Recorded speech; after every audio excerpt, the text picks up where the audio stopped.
que tengo problemas de conexión en esta ocasión, o bueno, tengo problemas con mi red de Wi-Fi y tengo Ajá. conectado el cable de datos, pero de repente, no sé si tengo un virus o no sé si se actualizó una aplicación del equipo, de repente como que lo bloquea y no me permite como tal poder ingresar este, eh, en algunas secciones, pero bueno, por eso te decía, si me escuchas, si me oyes bien, para que no haya ningún problema en ese sentido.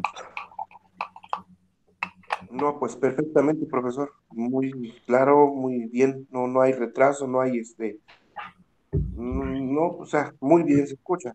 Pues yo creo que es sábado y por ser sábado, pues muchas universidades y todo el mundo está usando Las la, la aplicaciones. red esta del Meet, sí, y a eso le atribuyo que pues nos cuesta trabajo.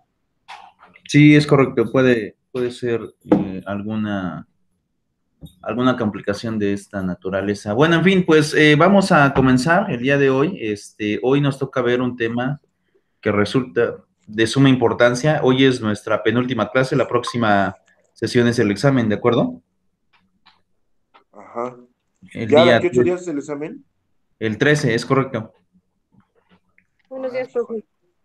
¿De acuerdo? Hoy vamos a ver nuestro último tema de este curso, que tiene que ver con algunas cuestiones de diferencias o indiferencias en el tema jurídico y cómo este va a intervenir dentro del esquema de la situación pragmática y teórica que hoy en día, pues básicamente está permando a nivel global. Y en ese sentido, a lo largo de todo este curso, como podrán darse cuenta, la argumentación y sobre todo el papel de la interpretación jurídica es fundamental para poder argumentar. Si bien es cierto, hoy lo que tenemos es mucha creación de derecho, no solamente mediante la ley, porque también tenemos aclaraciones de la ley cuando ésta presenta lagunas a través de la jurisprudencia. Y la jurisprudencia es un método que surge también cada semana.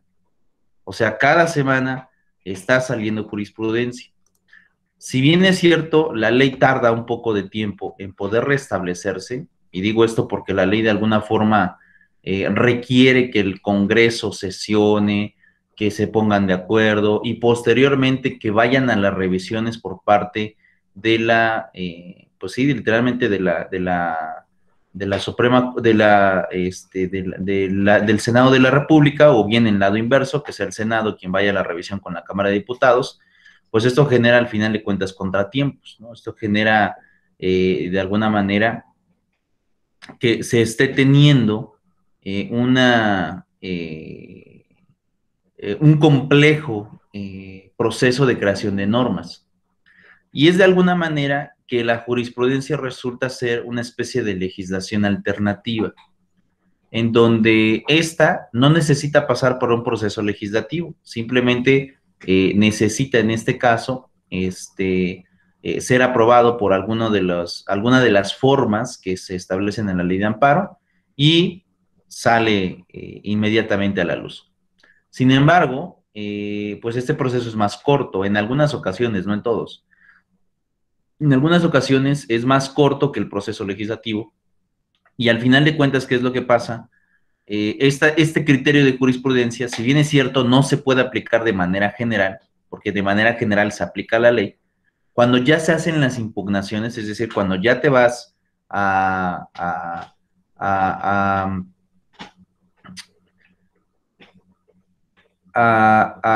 a juicio, cuando ya te vas a juicio, a un procedimiento judicial o procedimiento administrativo seguido en forma de juicio, eso implica que la aplicación de la jurisprudencia sí la vas a poder hacer para tu caso concreto. Entonces, lo que tenemos en este momento es que precisamente esto va a generar mucha controversia, ¿no? Porque por una parte tengo lo que la ley me está estableciendo, que ha pasado por las dos cámaras, en este caso Cámara de Senadores y Cámara de Diputados, en el caso de que fuera una materia federal, si es algo local, pues la Cámara de Diputados, pero al mismo tiempo estoy teniendo una regulación externa, perdón, que es el criterio de jurisprudencia, que es la aclaración de la Suprema Corte conforme van pasando o conforme se van suscitando los diferentes hechos y los diferentes conflictos que van dando como surgimiento los criterios de jurisprudencia. Entonces, en este esquema resulta un poco complicado para la sociedad y para nosotros nos facilita el trabajo, la jurisprudencia. Pero ¿por qué digo complicado para la sociedad? Porque de alguna forma la sociedad está muy acostumbrada a poder analizar la ley en base a la redacción tal y como está. Cuestión muy diferente cuando nosotros nos vamos a los criterios de jurisprudencia o bien hacemos uso de los métodos interpretativos de la ley, en donde tratamos ya sea de buscar un sentido para la norma en base a nuestros intereses o bien en base a las aclaraciones de la Corte y en donde en muchas ocasiones dista o se separa de manera fundamental de lo que establece la propia legislación. Les doy un ejemplo de esto. Hace poquito, ¿no? Por ejemplo,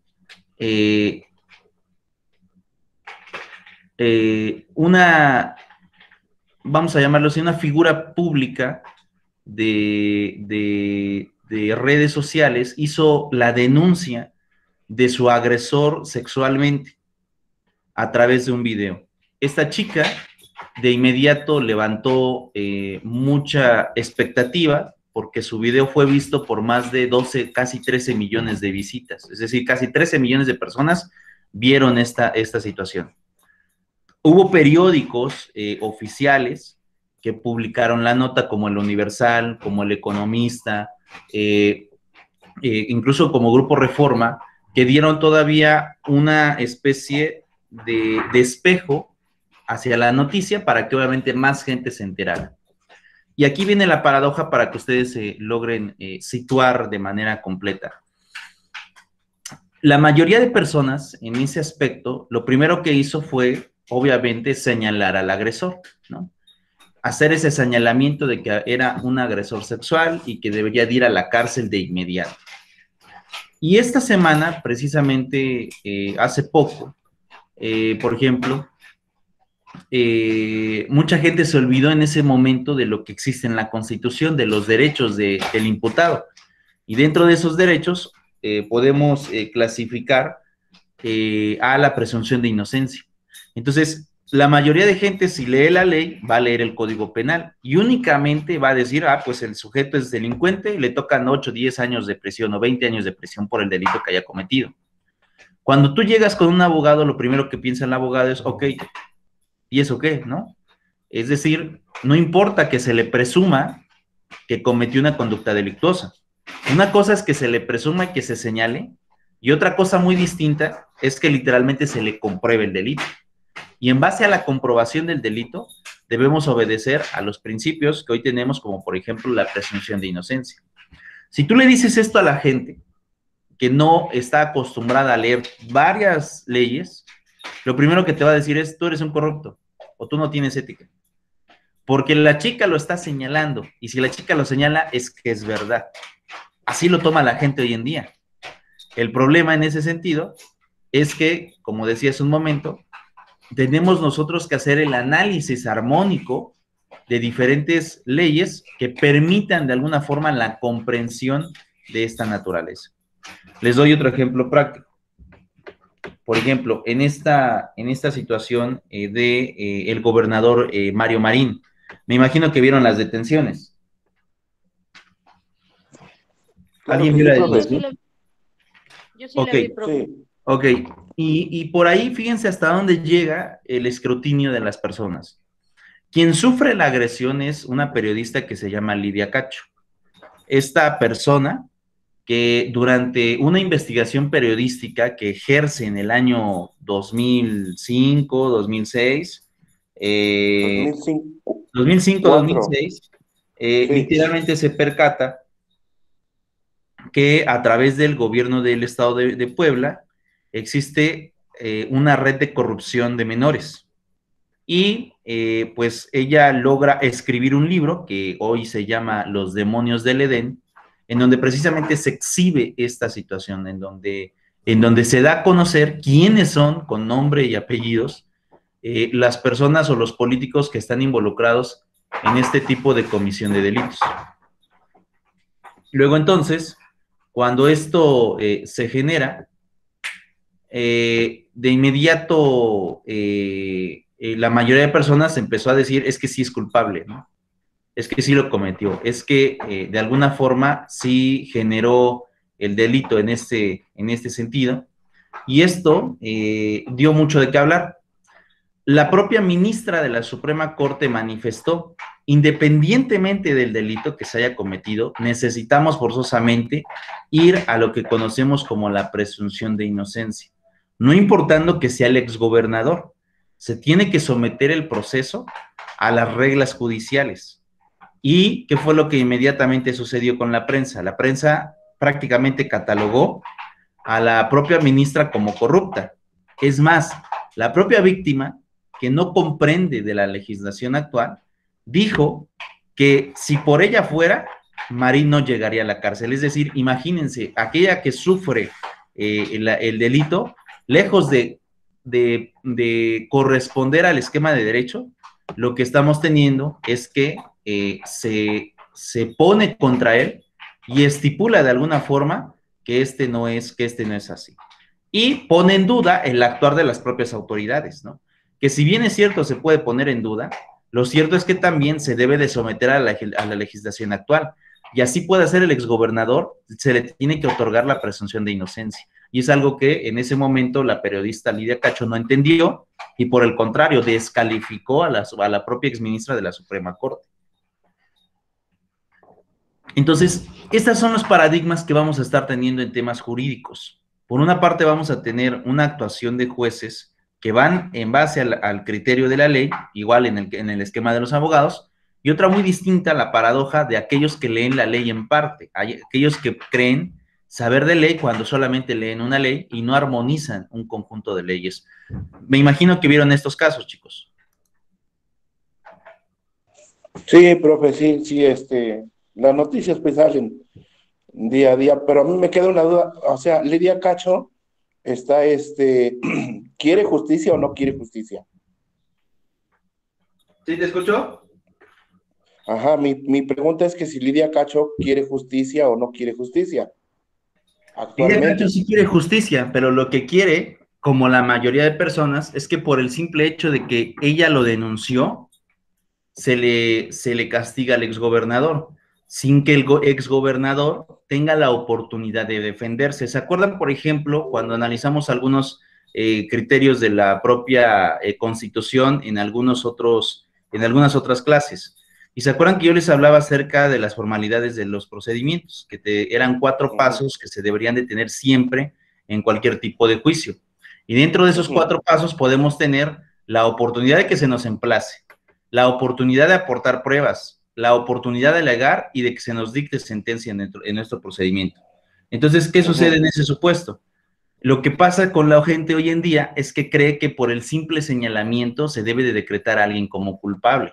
Sin embargo, eso privaría a las personas de poder aportar pruebas, privaría a las personas de poder inconformarse de los actos de autoridad y prácticamente estaríamos a la deriva del señalamiento de alguien. Es como, por ejemplo, si en este momento a Josué los tiempos de la Inquisición llegaras a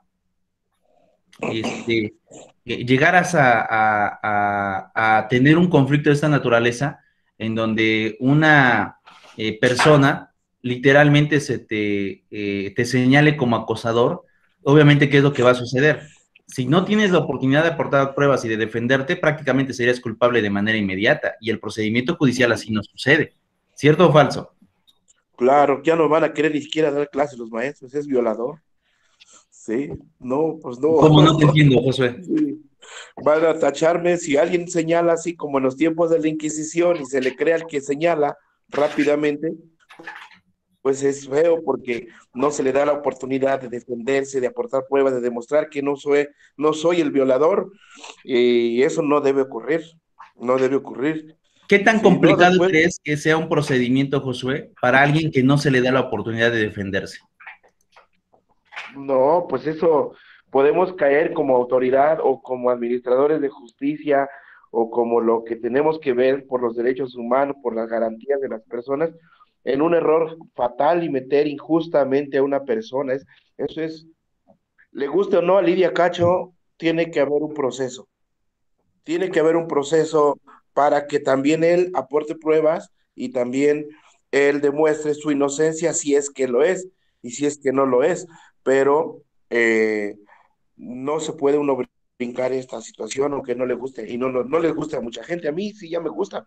¿Por qué? Porque nada más no es acusar por acusar, ¿sí? Entonces sí es grave, porque vamos a estar a lo que diga un perico, diga un parlanchín, este es violador, y al rato ya todo el mundo, o sea, volvemos o volveríamos a los tiempos de la Santa Inquisición, que porque era bruja, el pelo lo tenía suelto, por eso es bruja, no, por eso ya la llevaban a la hoguera y ni tiempo le daban de defenderse y la quemaban con leña verde. Entonces eso está mal. Hay que seguir, le guste o no, y le guste incluso también al mismo Mario Marín, tiene que pasar por ese proceso. Claro, no es Nada un más, delito. aquí hay una pregunta que sí tenemos que entender. Las autoridades durante el proceso, durante el aporte de pruebas, durante el proceso de determinar si dice o no, es verdad o no, este, aquí hay un problema también debido a que los actores que son Ministerio Público, el juez de alza, no sé cómo vaya todo esto bien, ellos tienen que saber hacer bien su trabajo. Es Sí, correcto. deben de saberlo hacer, pero al 100%, porque de ellos depende. O se nos va y no podemos decir que el juez no sepa. El juez debe de estar ahí con el Ministerio Público, el Ministerio Público coordinando sus policías. ¿Por qué? Porque una prueba que se nos vaya es suficiente para que Mario Marín de verdad se ría enfrente de toda la justicia. Por Es eso son correcto. cosas que no debe de pasar y hay que preparar. Tenemos desde 2008 que la reforma o el debido proceso al sistema de justicia penal acusatorio desde el 2008 para el 2020, que 19, 17, que fue que se empezó a implementar en el 16, han pasado casi 12, 13 años. Entonces, hay muchas deficiencias, mucha gente que está en la policía, que son policías, que son peritos, que son agentes de Ministerio Público, que son incluso jueces, que todavía no saben ni, pues, por dónde empezar, porque hoy, por lo que tengo entendido, ya todo es oral. ¿Es correcto? Casi Entonces, todo, no todo. con El inútiles, amparo no es oral. con policías inútiles, profe, que no sepan hacer su trabajo, nos va a cargar el payaso. Ahora, no sé si recuerden, por ejemplo, en este caso del exgobernador, ¿qué fue lo que denunció la periodista Lidia Cacho? Porque ella denunció en su momento la red de corrupción de menores, se fue a juicio y perdió. O sea, se fue a juicio y perdió. Lo que actualmente está acusando son métodos de tortura por parte del exgobernador, es decir, otro delito, ¿de acuerdo? No el que publicó en el libro. En este momento está denunciando como tal los delitos de tortura. Sin embargo, tortura derivada de la denuncia de los delitos de corrupción de menores. Este Sí, que se delito supone que eran amigos, este señor, el empresario de origen libanés, es con correcto. Mario Marín, eran cuatachos. Había Entonces, un, fíjense, vean hasta dónde llega esta Camel, situación. Camel, Y para que vean las paradojas, ahorita voy con el video de esta chica que hace la denuncia de acoso, y para que se den una idea cómo es que la gente hoy en día piensa que por el simple señalamiento no se le debe de respetar esta presunción de inocencia. Entonces, esto es algo muy importante en la argumentación. ¿Por qué? Porque tú cuando argumentas, defiendes con base a la ley, y eso es algo que les quiero que les quede muy claro. No vas a defender en base a tus convicciones, defiendes con base a la ley. Si la ley te permite presumir la inocencia de alguien, lo puedes hacer, no importando que la mayoría de la población esté en contra. Y estos dos casos que acaban de pasar recientemente son precisamente aquellos que ilustran este sentir de la gente que piensa que por el simple señalamiento de alguien se debe de hacer caso a esa situación. ¿Tú qué piensas, Marisela? Pues sí, bueno, desafortunadamente para algunos que sí les hicieron injusticias, pues tienen que respetar. Efectivamente, como usted dice, no, la mayoría no sabemos, pues corres a lo primero que es el código y te fundas en él para acusar a la persona, y pues si no desconoces totalmente, hay otras maneras de defender o que del acusado se pueda defender. Es correcto. Ahora, vamos a ver qué tan grave va esta situación y por qué viene. Y eso es algo que ustedes quiero que logren manejar. Porque cuando te llegan este tipo de asuntos que son públicos, vas a tener una doble presión. Vas a tener la presión de tu cliente por defenderlo. O bien, si es el que, se presume como víctima, tendrás que tener la presión de comprobar el delito, pero también vas a tener la presión pública. En muchas ocasiones, cuando estos asuntos se vuelven públicos, el abogado tiene que tener ese criterio de discernimiento, de poder tener el control de sus emociones para no caer en provocaciones. Ahora, ¿por qué provoca tanta indignación el caso de Mario Marín? Vamos a recordar un poco acerca de él y ustedes vamos a ir viendo cómo se sienten al poder escuchar este tipo de videos que salieron a la luz en su momento y que de alguna forma dan auge al sentimiento de la población también por los delitos que se están cometiendo. Marín en aquel momento, presumiblemente, digo presumiblemente porque no se pudo comprobar en su momento, pero presumiblemente se le atribuyó el delito de corrupción de menores y se le asoció con dos empresarios o tres empresarios importantes. Uno de ellos fue Kamel Nasif, que actualmente sigue prófugo de la justicia. Otro fue Jansu Karkuri, un empresario de Cancún, en el cual se le publicó un video acerca de los delitos, se le hizo una entrevista y él literalmente no manifestó en la plática lo que estaba cometiendo, nunca pensó que lo pudieran grabar, pero lo grabaron. Y por ahí hay otra señalización de esta misma periodista, Lidia Cacho, hacia un exgobernador, el exgobernador de Veracruz, Miguel Ángel Yunes, que también él pertenecía a esta red de corrupción de menores. Ahora, vamos a ver este video con estas declaraciones y lo primero que les voy a preguntar es qué sienten al escuchar que una persona se expresa de esa manera al hablar de menores de edad, ¿de acuerdo? Sí, profe. Y regreso para revisar el texto constitucional para que ustedes se den una idea de cómo es que estamos hoy en día con el tema de los derechos y después voy a la jurisprudencia.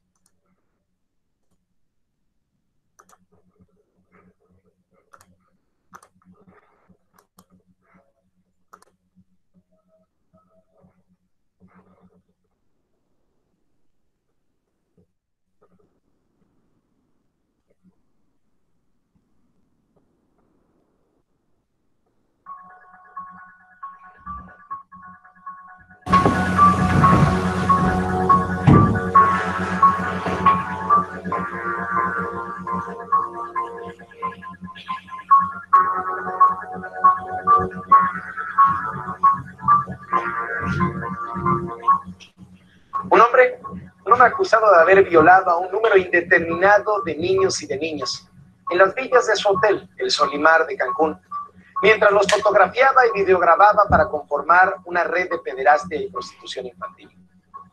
Katia, Citlali, Alejandro, Estefanía, Pocahontas, Leslie, Marina, Victoria, Sandra, Janina, Cintia, Edith.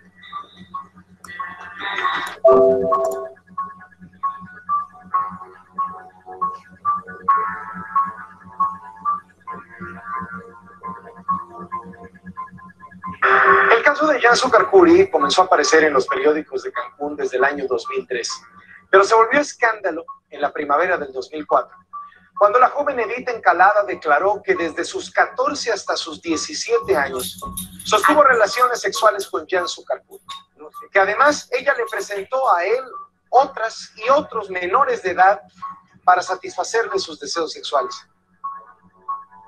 Siempre venían de a dos, pero Sandra venía sola muchas veces. acostando tango.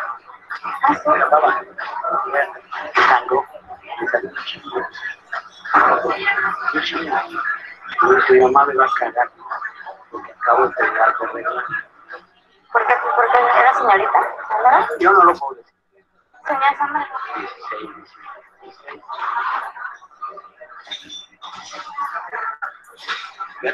A mí todas sangran, con mi esposa sangró, no varias gatas que yo he cogido sangran. Tú te dabas tus pases ahí con ella, yo cerraba la boca y me salía. Tú me pedías esos pases, tú prendías tu camarita para que yo me No había bajara con camarita ella. ahí, no había oscuras. Yo veía, pues, digo, si te gustaba o no te gusta, es tu problema. Si no te gustaba, lo hacías por mí también, es tu problema. Si me estás diciendo que yo te enseñé, que yo te obligo. Tú me enseñaste a hacer eso. O sea, tú me enseñaste que si necesitas medicina, te la tenía que dar. ¿Por qué? Porque te debía. Y yo era mujerío que me gustaban las niñas. Y si tú me quieres, me traes niñas. Pero yo te dije, chúpalas. ¿Qué me decía? A la chingada madre, yo cómo voy a saber para eso. Todas las niñas que estaban ahí eran igual. Katy, Pocahontas, no sé si Lali. Porque es una niña, el día de mañana su pinche madre se va a contar que está cogida, lo primero que va a pensar es el niño. Pero que te da a tu casa, entonces. Es lo que te digo, pero si la niña confiesa que no fui yo ya estoy tranquilo. Pero es que ella Yo decía voy a a tu casa. cargar con una culpa que no es mía. Sí, yo sé, pero es que ahí Les dijo a mi casa desde los 8 hasta los 12 años. Se bañaba conmigo. Brincaba a mi casa y entraba. Estuvo 2, 3, 4 años en mi casa. Dormía semanas enteras. Jamás me lo que con ella. Jamás. pero la besabas y la tocabas. Te estoy diciendo que eso está permitido. Que es el riesgo de ir a estar con un pinche viejo a solas en mi casa. ¿Entiendes? Es parte del riesgo. Nada más me cuida mi hija, sí, me cuida mi hija. Si la pinche hija la día siguiente ya con una de este tamaño, ya me la cuidaste.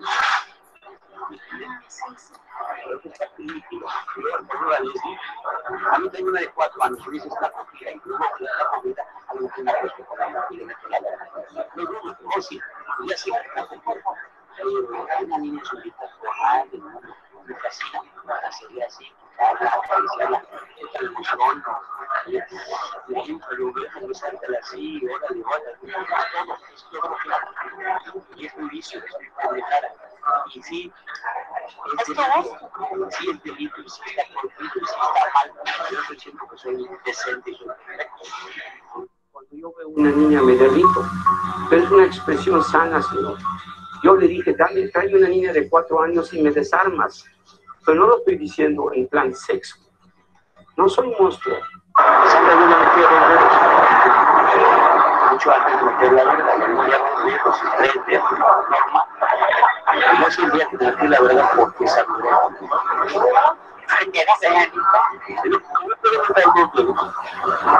¿Cómo puede ser niño que tal que no entienda? Pero cuando el señor te lo atropelló. No tengo uno. Yo ya sé que está bien. Vaya con esa pinche mierda. El hombre es muy débil, la carne es muy débil. El hombre es muy débil. Cuando no te maravilla en la cama, sentí presión, ¿cómo agradezco cosas eso? ¿Cómo me dejó una niña bonita en mi cama? Sentí, puta, quería sacarlo de tu vida.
Listo. Ahora vamos otra vez.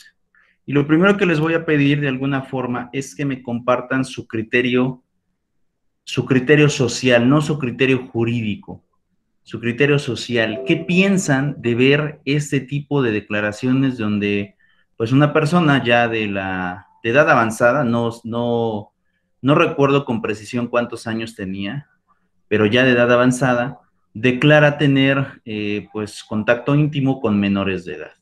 Y no solo con una, sino con varias.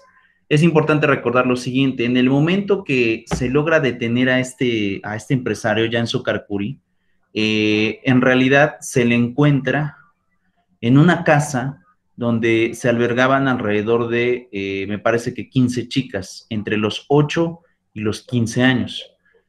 Cuando llega la policía, de acuerdo a las notas, se le encuentra a él en el domicilio, y las chicas estaban en realidad desnudas, ¿no? Y bueno, pues en pocas palabras, pues esta persona fue acusada por cometer el delito de corrupción de menores. Ahora, vuelvo a repetir, ¿qué les causa de manera social ver este tipo de conductas en personas, chicos? Social, no quiero que emitan una cuestión jurídica, simplemente de manera social. ¿Qué piensan acerca de esto?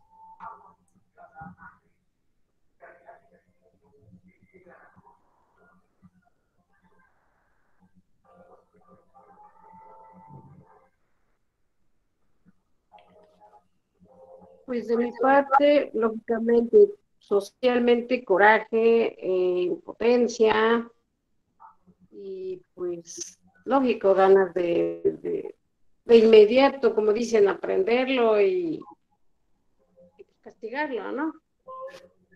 Ok. ¿Por qué te causa coraje, Marisela? Porque pues son niñas, y no sé, están encontrando tal cual, pues lógicamente como sociedad, pues lógico, dice que es bastante prueba, ¿no? O sea, dices, ya con esa prueba, pues ya es más con niñas pequeñas, ¿no? Bien, es correcto. Indefensa. Bien. Josué, ¿qué sentimientos te causa ver una persona como esta?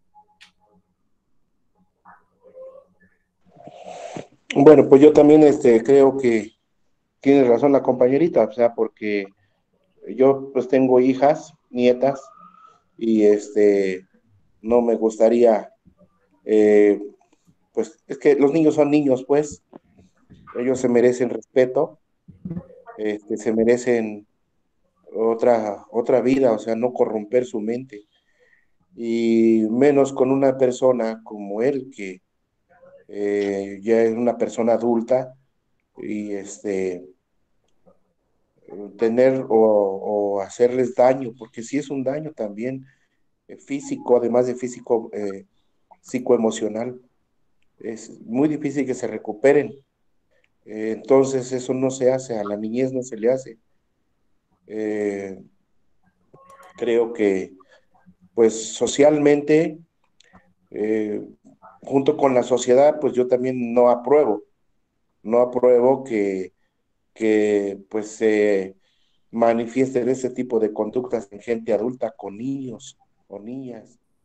No, no está bien, simplemente no, no, y pues si pues la sociedad, pues en parte tiene su razón, tampoco al grado de que pues ni al aire que respira tiene derecho. Entonces, todo conforme, todo el peso de la ley cuando las cosas ya se salieron de lo que no es normal. ¿Sí? Entonces, así como para que pues me vomite yo tampoco, ¿no? Porque pues, pero sí, es una conducta reprochable, reprobable totalmente. No porque tenga mucho dinero tenía que o haga y deshaga con niñas. No, no se vale. Ahora, también Ahora sí tendríamos, que cada deja con, perdón, Josué, te interrumpí, sí, continúa. sí, cada cosa con su cada cosa, cada adulto con su adulto, cada jovencito con su jovencita, cada viejito con su viejita. Yo digo que así van las cosas. Resulta socialmente complicado de digerir, sobre todo porque en este caso, como ustedes lo vieron en el video, el sujeto literalmente acepta la celebración de cópula con menores de edad. Socialmente, cuando tú ves esto, te cuesta en realidad entender en base a la razón. Y vamos a poner como razón al derecho. Aunque bueno, también eso se puede debatir en otras cuestiones, pero digamos que la razón es la norma jurídica. Cuando tú ves esto, lo que menos piensas es en el derecho. Lo que piensas como tal es en el castigo hacia la persona. Ustedes recordarán que cuando se habla acerca de menores, es violación. Y si se argumenta que la menor consintió el acto sexual, se conoce el delito como estupro. ¿Por qué? Porque de acuerdo al propio Código Penal, así como la investigación jurídica, un menor de edad, así tenga 17 años, no concibe de manera totalitaria lo que significa, así como también las consecuencias que puede tener por un acto sexual. Entonces, en esos casos se determina como estupro, no importa que haya sido consentido por la menor, sigue siendo delito. En este caso, pues vean, este personaje dio mucho de qué hablar, fue detenido y fue procesado. Aunque, de acuerdo a las últimas noticias que yo he estado revisando acerca de este caso, esta persona logró tener una sentencia de alrededor de 15 años. Sin embargo, por errores en el procedimiento, la impugnó esa sentencia y la sentencia se revocó por completo. Y entonces, en este momento, él está en espera de que se le dicte una nueva sentencia. Entonces, de acuerdo a las últimas notas que yo he estado revisando del caso, así está ese procedimiento. Se está esperando para este personaje, Jansu Karkuri, una nueva sentencia en donde se le decrete si es culpable o probablemente la absolución por la falta de elementos en la comisión del delito. Veremos qué pasa con el tiempo. Sin embargo, en este sentido, y aquí a esto quiero hacer referencia, cuando hablamos acerca de esto, y por eso les digo que hay que generar una relación armónica de leyes, la propia Constitución en su artículo 19 establece los casos de detención preventiva, oficiosa, y dentro de esos casos, en el tercer párrafo del artículo 19, se establecen los delitos por medio de los cuales una persona, a pesar de que goce de la presunción de inocencia, debe estar recluida en prisión por la gravidez del delito. Ya hasta cuando se le dicte sentencia se sabrá si es inocente o es culpable, pero durante el procedimiento por estos delitos merece estar dentro de la cárcel. Entonces establece lo siguiente, dice: el juez ordenará la prisión preventiva oficiosa en los casos de abuso o violencia sexual contra menores, que en este caso es de lo que estamos hablando, ¿no? En este caso, esta persona, por el delito que se le está imputando, aunque quisiera estar en libertad, no va a poder hacer, porque la propia Constitución lo establece como prisión preventiva. Habla de delincuencia organizada, homicidio, feminicidio, violación que es otro que ahorita vamos a ver, pero que también se encuentra dentro del catálogo de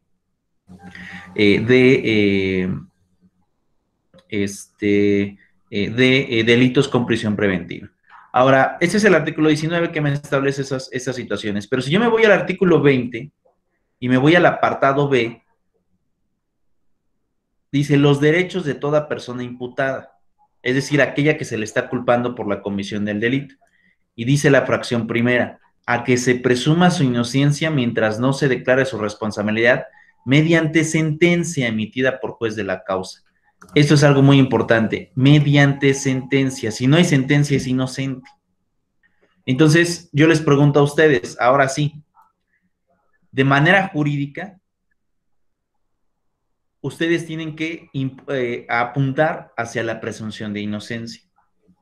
La sociedad le cuesta comprender esta presunción de inocencia, porque la sociedad lo que quiere es, como ya vi el video, es culpable y que se decrete su sentencia.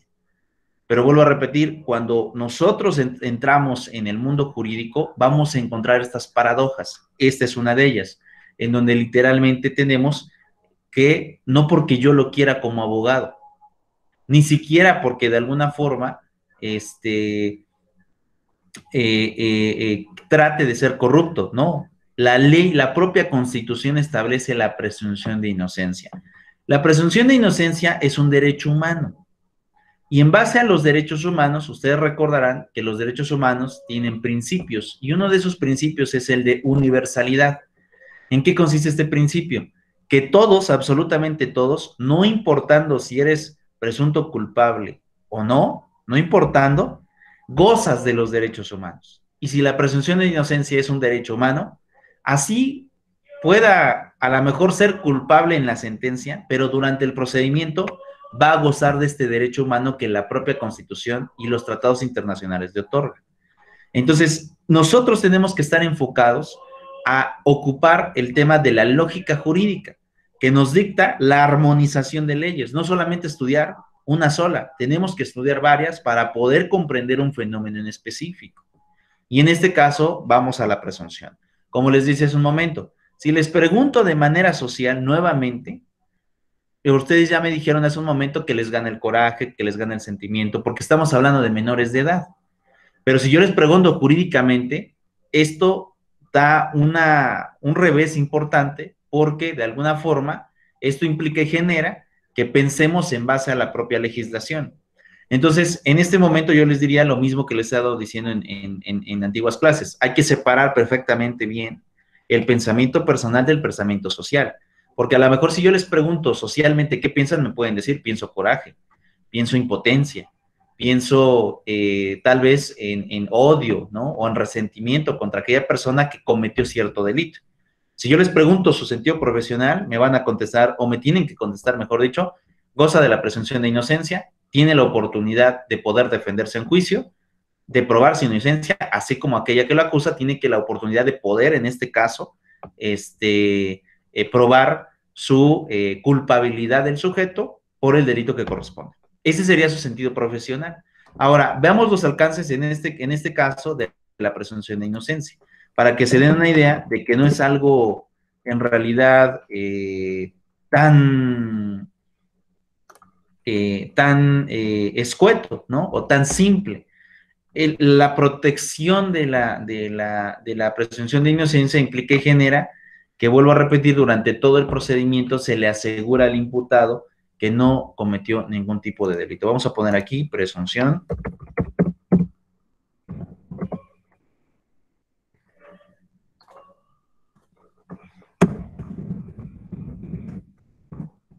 Vamos a ver un criterio de la Suprema Corte y veamos qué es lo que ha dictado en este sentido. Hasta dónde llegan los alcances, sobre todo qué es lo que a veces cuesta un poco por parte de las autoridades generar.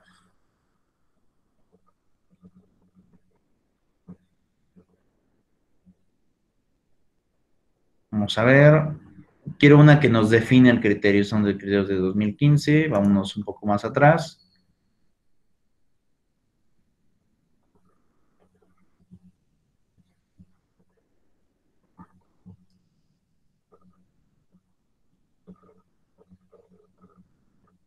Vamos a ver esta.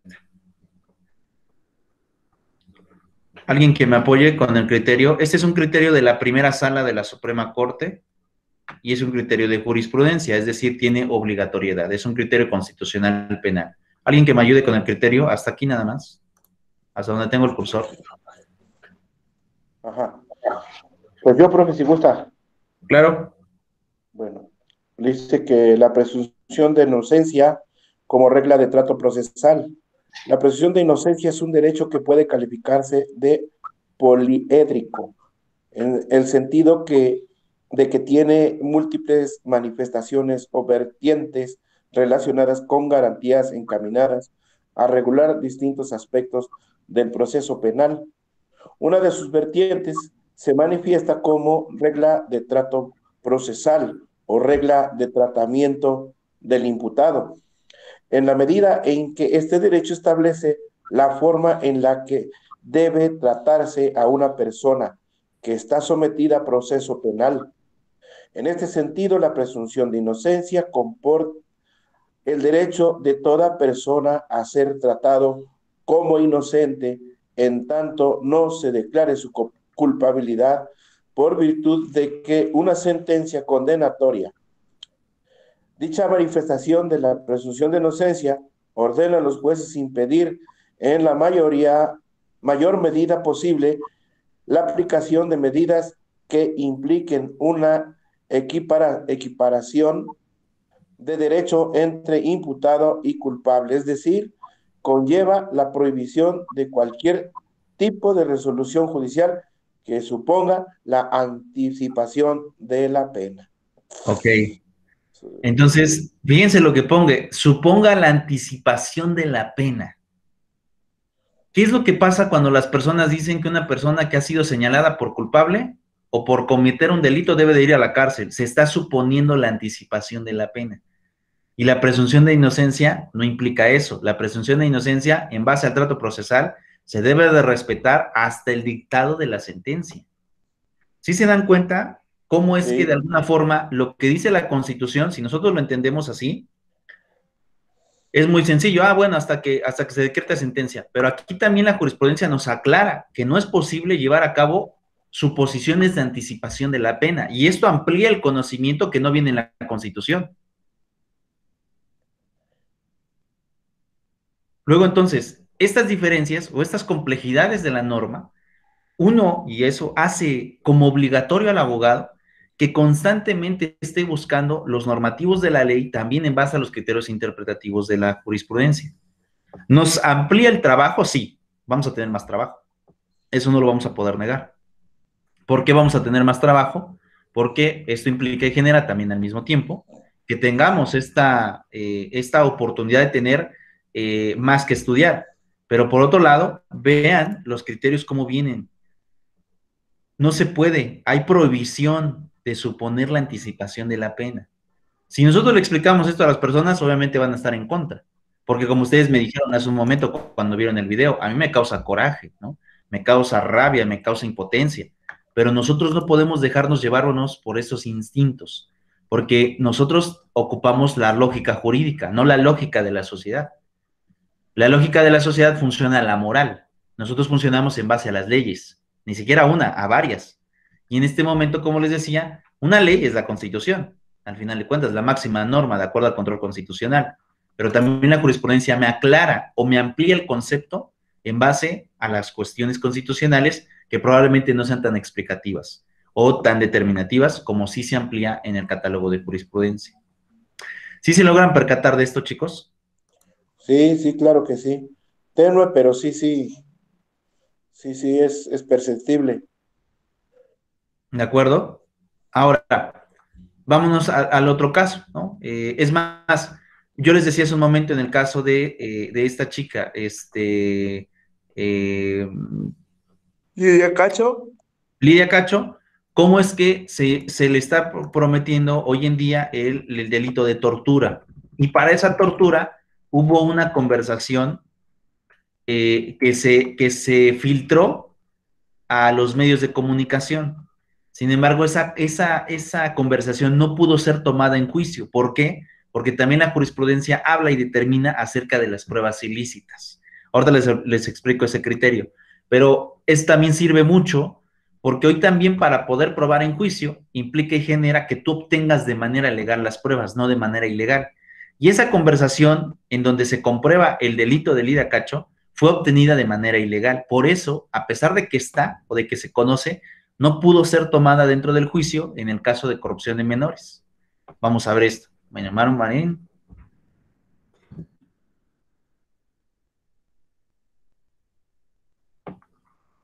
Y quiero que pongan atención también en esta para poder atenderla. Want to pass your certification exams first time at Exam Labs? We've got you covered. Get all the answers verified by IT experts.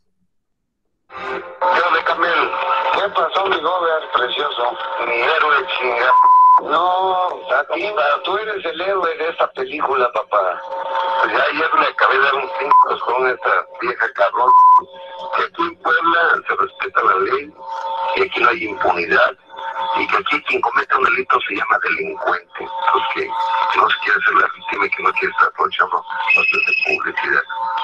Le mandé un mensaje a ver cómo nos contesta, pero es que nos ha estado jode y jode, pues que se lleve también su coscorrón, ¿no? Y que aprendan otros cabrones y otras que permitir esas cosas. Yo sé, pero estos cabros siguen sacando mamadas. Pero yo hice una declaración, fui a la televisión, que bueno, pues la pasaron aquí. Y yo en el Milenio le dije, si lo quieres leer, en el de México le dije, pues al señor gobernador no le tembló la mano. ¿No? Claro. Ok, claro, no nos tiemblan, ni nos temblarán. Y bola de ratas, ¿qué han hecho? ¿Qué asquerosidad es esto, fíjese?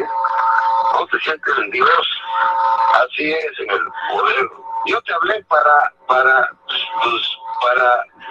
darte las gracias de lo que hiciste, que yo sé que te metí en un problema, pero no, hombre, pero me gustan esos temas. Coincido contigo, de que hijo de la chingada. Somos santos, desde luego, ¿no? Pero si alguien tiene pruebas que las presencia no, que se calle la boca.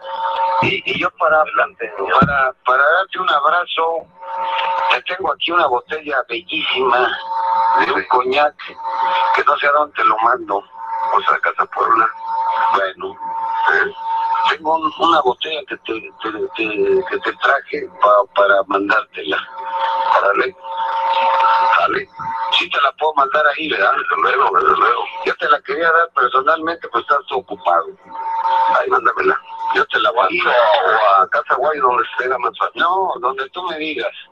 Pues Casa Guay para echármela. ¿Se la vas a echar? Sí, claro. Luego Navidad. Está bien, pues entonces te voy a mandar 2, no una. Y hace unos momentos Lidia Cacho tuiteó: la Fiscalía General de la República me avisó en cuanto detuvieron al exgobernador Mario Marín escondido en Acapulco. Llevo 14 años. Listo. Regreso con ustedes, chicos. Bien. Ahora, ¿qué es lo que sucede en esta intervención telefónica? El mismo gobernador, dentro de la intervención telefónica, manifiesta que le da una medida pues sí, literalmente de sanción, ¿no? Extrajudicial, que pues en realidad todos conoceríamos como tortura, ¿no? A esta periodista, ¿cierto o falso? Pues sí, creo que a eso se refiere, ¿no? Ok. ¿Qué es lo que sucede? Vuelvo a repetirles. Con esta información se da a conocer básicamente que entonces el gobernador sí cometió tortura en contra de la periodista, pero hay un problema.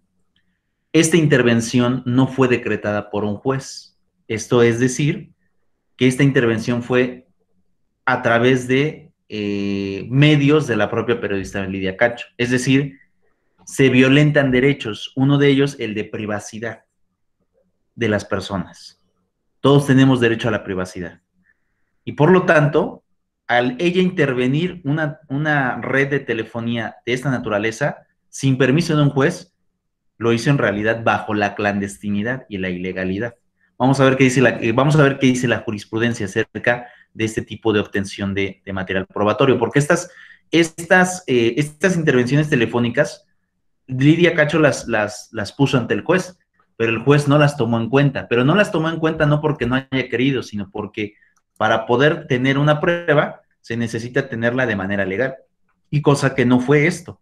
Entonces, eso también a nosotros como abogados nos amplía también el catálogo de alguna forma de cómo obtener pruebas dentro de un procedimiento. No es nada más decir, pues yo quiero obtener un criterio pues voy a ver cómo lo obtengo a costa de lo que sea, no, porque voy a estar sometido a nuevas formas pues a nuevas formas y reglas de obtención de la prueba. Entonces déjenme buscarlo, déjenme aquí ponerlo, listo, otra vez regresamos, vamos a poner aquí. No, y ahora ¿por qué no me lo dejan?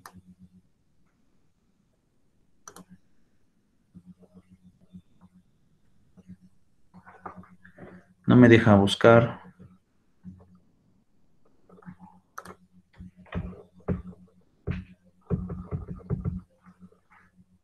Vamos a ver.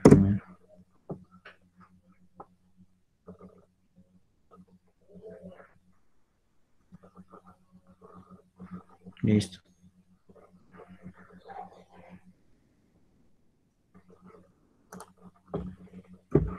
¿Qué pasa con la prueba ilícita?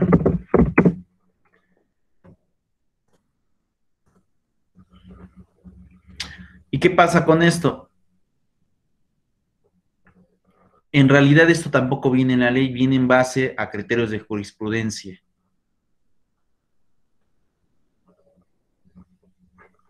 Vamos a ver dónde viene.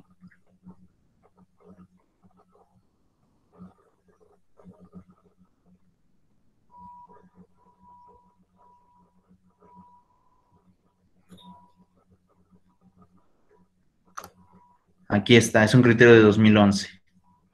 Marisela, ¿nos puedes apoyar? Vean, es un criterio de la primera sala y es un criterio de jurisprudencia. ¿Listo? ¿Alguien me puede apoyar ahí, chicos? Marisela, ¿lo puedes hacer? Sí, profesor. ¿Te escucho? Prueba ilícita.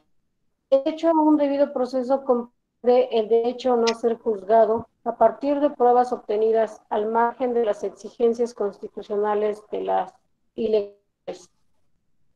Exigir la nulidad de la prueba ilícita es una garantía que le asiste al inculpado durante todo el proceso y cuya protección puede hacer frente a los tribunales, alegando como fundamento el artículo 14 constitucional, al establecer como condición de validez de una sentencia penal el respeto a las formalidades esenciales del procedimiento.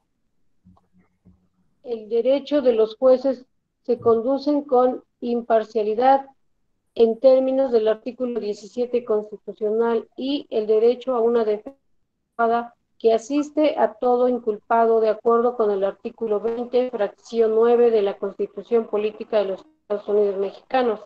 En este sentido, si se pretende el respeto al derecho de ser juzgado por tribunales imparciales y el derecho a una defensa adecuada, es que una prueba cuya obtención ha sido irregular, ya sea por contravenir el orden constitucional o ilegal, no puede sino ser considerada inválida.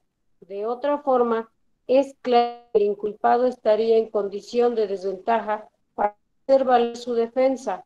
Por ello, la regla de exclusión de la prueba ilícita se encuentra implícitamente prevista en nuestro orden constitucional. Asimismo, el artículo 206 del Código Federal de Procedimientos Penales establece, a contrario sensu, que ninguna prueba que vaya contra el derecho debe ser admitida. Esto deriva de la posición preferente de los derechos fundamentales en el ordenamiento y de su afirmada condición de inviolables. Luego, entonces, chicos, en esta situación lo que vamos a estar teniendo es que, vuelvo a repetir, si pensamos con la cuestión social, ¿qué vamos a decir cuando veamos este tipo de grabaciones? Es culpable, ya lo está diciendo, está allí, es culpable, él mismo dice que la mandó a torturar. Vamos a la jurisprudencia, ¿y qué dice la jurisprudencia? Se obtuvo la prueba de manera ilegal, por lo tanto debe ser excluida, no vale en un procedimiento. Para que pueda valer tiene que haber sido obtenida mediante las formas legales. En este caso, esta grabación, al no ser aprobada por un juez y al ser intervenida de manera personal por parte de una periodista, se vuelve ilegal. Por eso es que cuando viene esta situación de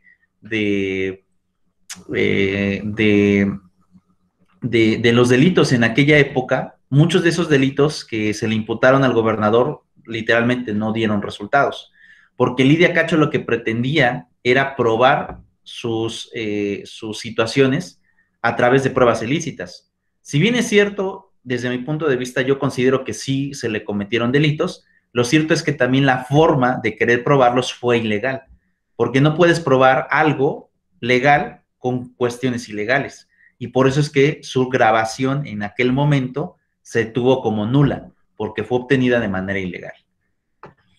Ya se dan cuenta de la gran importancia que hoy en día tiene no solo leer la ley, sino hacer un estudio sistemático, que es un método de interpretación de la norma. Ocupamos interpretación. Cuando nosotros argumentamos jurídicamente, tenemos que ocupar la interpretación. En este momento, cuando digo Constitución y aparte jurisprudencia, hacemos un estudio sistémico, porque estudiamos varias leyes que vayan de alguna forma apoyándose para poder generar nuestro argumento.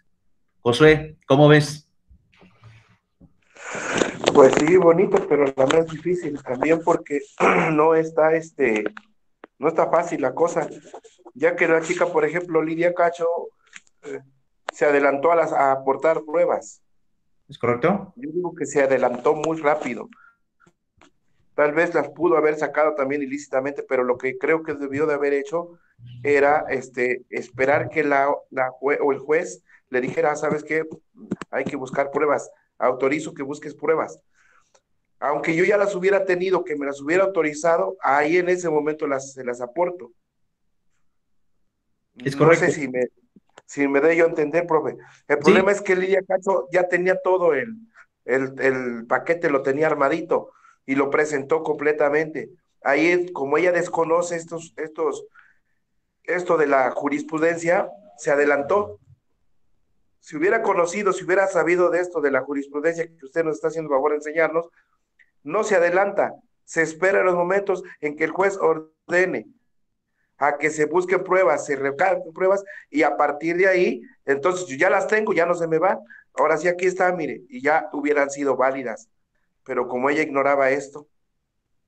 Eso también implica, y esto quiero hacer mucho énfasis, chicos, pero eso también implica una responsabilidad para los abogados, porque un abogado no puede hacer o no puede emitir un criterio únicamente con lo que visiblemente tiene, sino tiene que forzosamente hacer un estudio de lo que tiene, si lo puede aportar o no en juicio, si le va a servir o le va a perjudicar. Y en base a ese análisis, aparte de leer el tema de la ley y el tema de la jurisprudencia, interpretar y formar una teoría del caso.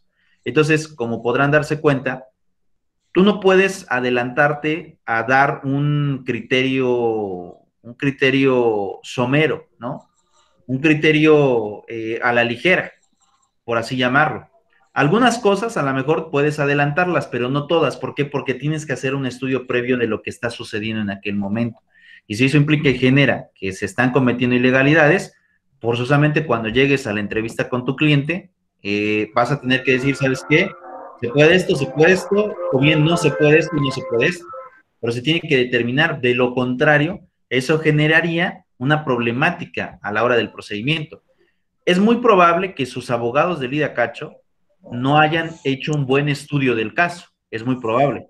O también puede ser que Lidia Cacho haya denunciado sin haber sido como tal asesorada por abogados, pensando en que con el simple hecho de la denuncia, la autoridad iba a actuar, cosa que en ciertos delitos va a funcionar, sobre todo en los oficiosos, pero si tu delito no es oficioso, literalmente el abogado de la parte o de la víctima es quien tiene que estar promoviendo las diligencias correspondientes para poder comprobar el delito como tal. ¿Ya se dieron cuenta que es complejo? ¿Se puede decir que su abogado... Dime, Marisela, dime, Marisela. ¿Decir que su abogado no sabía? ¿No era un buen abogado? No sabemos con exactitud, y eso lo desconozco, si Lidia Cacho se asesoró legalmente durante esos procedimientos, o bien lo hizo durante el procedimiento, porque en muchas ocasiones pasa eso. Muchas ocasiones pasa que los clientes denuncian por sí solos para no querer pagar abogado, y ya durante el procedimiento, ya cuando se dan cuenta que no pueden, ya es cuando contratan a un abogado. Entonces, en ese sentido, por así llamarlo, puede haber sido o pudo haber pasado. Pero si no, si literalmente desde un inicio ella se asesoró, es muy probable de alguna forma que a lo mejor el abogado, como dirían, no haya hecho un buen análisis del caso. Y, como dirían, en realidad lo que hizo fue pues sí, darle su lado al cliente, porque al final de cuentas el cliente, pues obviamente cuando llega con este tipo de material, pues seguramente va a decir el cliente, pues yo tengo la razón. Aquí el problema fue que el abogado, lejos de ocupar ese material para hacerlo legal, lo mantuvo en la clandestinidad, y así clandestinidad, o sea, ilegal, lo quiso hacer valer en un juicio y pues obviamente el juez se lo rebotó. Entonces, pues bueno, pudo haber sido una mala asesoría, ¿no? Pudo haber sido, o bien pudo haber sido que Lidia Cacho hizo la denuncia, presentó todo, y ya al darse cuenta que no podía hacerlo sola, sino que necesitaba abogado, se asesoró posteriormente. Pueden ser las dos cosas. Yo digo que es el supuesto número 2, porque se supone que Lidia Cacho era reportera, investigadora, y buscó todas las pruebas. Y ya, pues que ya tenía todo, porque pues ya así lo hizo y nunca quiso ocupar un abogado. Yo digo que eso es lo que le pasó a Lidia Cacho. Y por esa causa es muy probable que el Gober, pues no le van a poder comprobar. Y la va a librar el Gober. No le pudieron comprobar en el antiguo procedimiento. No. En el actual procedimiento, yo creo que sí tiene pruebas Lidia Cacho para poder comprobar el delito de tortura. Ahora, eso también implica lo siguiente. Bien es cierto, si bien es cierto, Lidia Cacho ya perdió en juicios anteriores, pero también eso te da experiencia para poder llegar al hoy delito ya con pruebas sólidas para poder comprobar el delito. Ya no te vas a arriesgar a cometer los mismos errores que hiciste en los juicios pasados. ¿Y cuánto va la pena, pues? Si acaso que tenga que pagar el Gober, ¿cuánto tendría que pagar? El delito de tortura. Por el delito de tortura, ¿por cuántos son 20 años va? 20 años es la máxima. Mitad de 20, 10, y todavía medio tour, sí, la libro con unos 3 años. Yo creo que sí. Va a depender del material probatorio de Lidia Cacho, si le otorgan la máxima o una media en la pena. Si es que tiene, si es que... Quiero decirles algo, chicos, en los nuevos procedimientos penales, hoy los ministerios públicos por consigna piden la pena máxima. Y de hecho ahí viene el trabajo del abogado, porque tú cuando ves un asunto, y digo, esto pasa muy seguido, ¿no? Yo actualmente estoy llevando un asunto de violación y me toca defender al presunto culpable en este delito. Pero independientemente, por ejemplo, hace 2 años me tocó ir por uno de tentativa de homicidio al Reclusorio Norte, allá en la Ciudad de México, y también lo logramos sacar al cliente que tuvimos en aquella ocasión. Pero a lo que voy es lo siguiente: tú cuando analizas un asunto, de inmediato te percatas si tienes la de ganar, o bien hay riesgos de ganar o perder. Entonces, también ahí hablas con el cliente y le dices, a ver, ¿sí lo cometiste o no lo cometiste? Porque si sí lo cometiste, mejor trato de llegar a un arreglo con el Ministerio Público, ya sea mediante un procedimiento abreviado, de acuerdo a las reglas del Código Nacional de Procedimientos Penales, que es un procedimiento abreviado, donde te decretas culpable, y por el simple hecho de decretarte culpable, te pueden reducir la pena hasta el 50%. Entonces, si te tocaban 20 años, ¿no? Si el Ministerio Público se mantiene en 20, pues pides 10, ¿no? O si te tocan 10, pides 5. Obviamente eso ya lo haces negociando con el Ministerio Público, ¿no? Es decir, ok, ¿sabes qué? Pero pues comprométete a que de alguna forma vas a reducir la pena, porque también hay muchas trampas. Hay ministerios públicos que te dicen, declárate culpable, y ya pido la mínima o pido la mitad, ¿no? 10 años. Pero cuando ya te decretas culpable, el Ministerio Público dice, en la mera hora de la audiencia, no, pido los 20. Entonces, también ahí hay formas para poder amarrar al Ministerio Público de que no se retracte por eso lo grabo como culpable. Sí, para que no se retracte. Exacto. Por eso grabo al Ministerio Público del acuerdo que tenemos, para que no se retracte después. Eso se hace. Si no, también. Eso se hace dentro del juicio, no se graba. Eso se hace dentro del juicio mediante una negociación dentro del juicio, a efecto de que quede plasmado que el Ministerio Público hace la reducción de la pena. Pero vuelvo a repetirles, eso ya lo llegas en el arreglo con el Ministerio Público, porque cuando tú llegas a cualquier juicio penal, el Ministerio Público siempre te va a pedir la máxima, el delito máximo, o sea, la pena máxima. Si son 20 años, te pido 20. Si son 40, 40. Y no se quieren bajar, porque hoy en día el nuevo procedimiento, a pesar de que les faculta a ellos para poder, digamos, que aumentar o disminuir la pena, hoy los ministerios públicos no quieren hacer eso. Hoy te piden la máxima. Entonces ahí viene el trabajo del abogado. Si tú te das cuenta que a lo mejor si llevas la de perder en el juicio oral, pues dices, mejor no llego al juicio oral, mejor negocio con el Ministerio Público y reduzco la pena. Y al cliente le digo, ¿sabes qué? Pues mejor en lugar de irnos al procedimiento largo, pues mejor ahora sí decrétate culpable y reducimos la pena. Todo va a depender de la negociación. Y también he de decirles lo siguiente, en muchas ocasiones también negocias con cosas no reales. Por ejemplo, cuando a mí me tocó ese asunto en Ciudad de México hace 2 años que fuimos al reclusorio norte, mi cliente no había disparado. O sea, mi cliente no disparó, disparó un tercero. Si yo me iba por la inocencia de mi cliente, lo podía sacar. Ojo con lo que voy a decir. El problema es que mi cliente estaba dentro del penal con el que sí disparó, y el que sí disparó pertenecía a una organización criminal. Si yo manejaba la teoría de que mi cliente era inocente como tal, dentro de la cárcel, ese que sí disparó literalmente podía atentar contra la vida de mi cliente. El problema es que si lo matan, a mí ya no me pagan. ¿Sí me explicó? Sí. Entonces, ¿qué fue lo que sucedió? Claro, sí. ¿Qué fue lo que sucedió en ese asunto? Hablando con el cliente y viendo las circunstancias cómo se dieron, a pesar de que yo sabía que mi cliente y tenía el material probatorio de probar que él era inocente, no podía decretarlo como inocente porque eso daba como resultado, de acuerdo al Ministerio Público, que mi cliente denunciara al que sí disparó. Eso me pidió a mí el Ministerio Público. ¿Sabes qué? Haz lo que confiese quién disparó. Si yo hacía que mi cliente confesara quién había disparado, adentro del penal lo mataban. Lo matan. Entonces, ya viendo la situación, al final tuve que tomar decisión y hablé con el cliente y le dije, mira, tú mismo me estás manifestando esto. Vamos a tener que cambiar la estrategia. Y la estrategia ahorita ya no va a ser decretar tu inocencia, a pesar de que yo sé que sí eres inocente.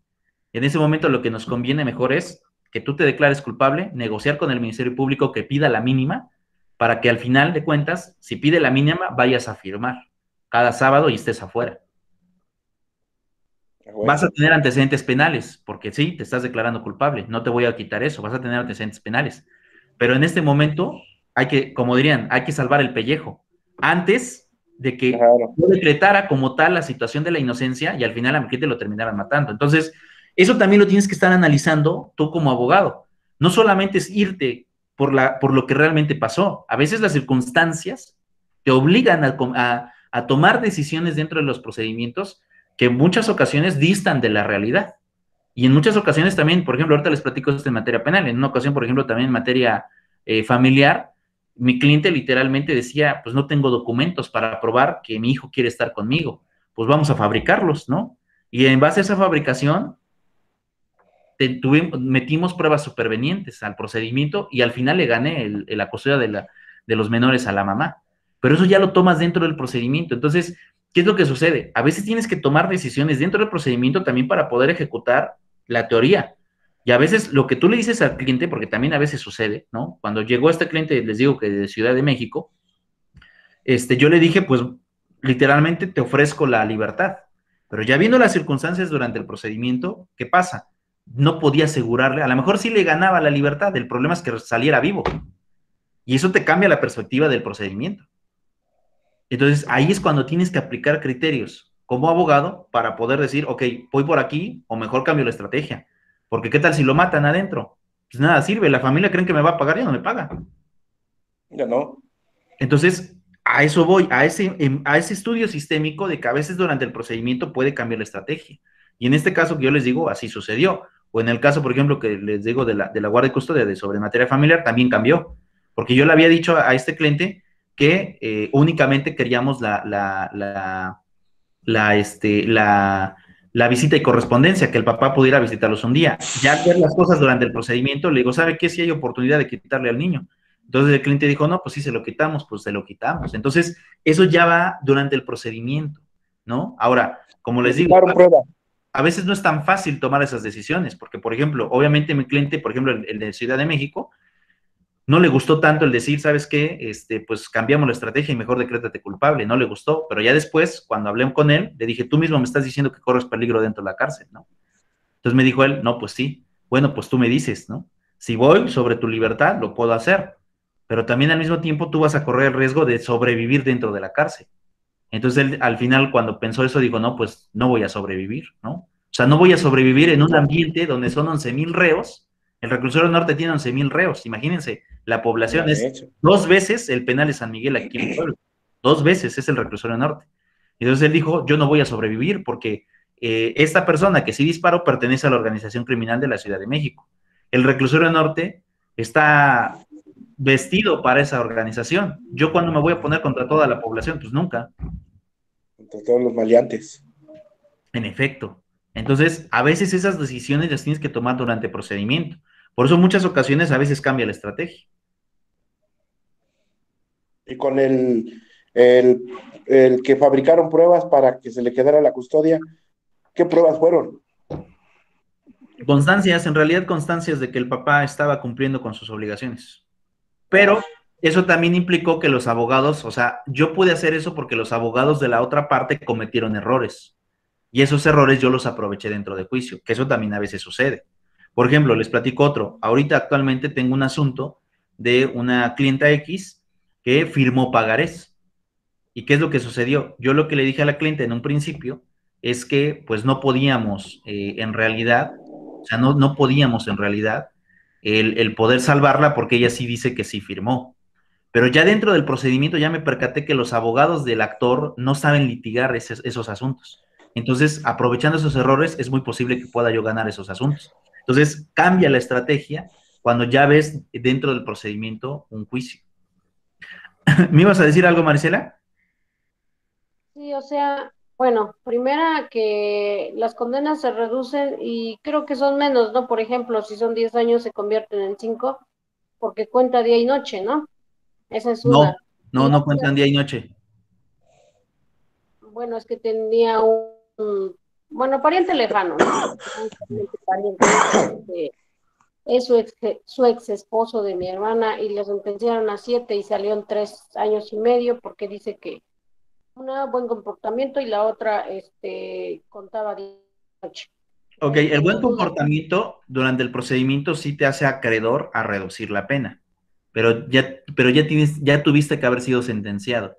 Pero ya adentro, por ese buen comportamiento, puedes salir con ciertas condiciones. Tampoco crean que salen así de la nada. Que salen y tienen que ir a firmar para poder todavía confirmar que están teniendo buena conducta. Y bueno, hay otras situaciones también pueden darse. Pero te sigo escuchando, Marisela.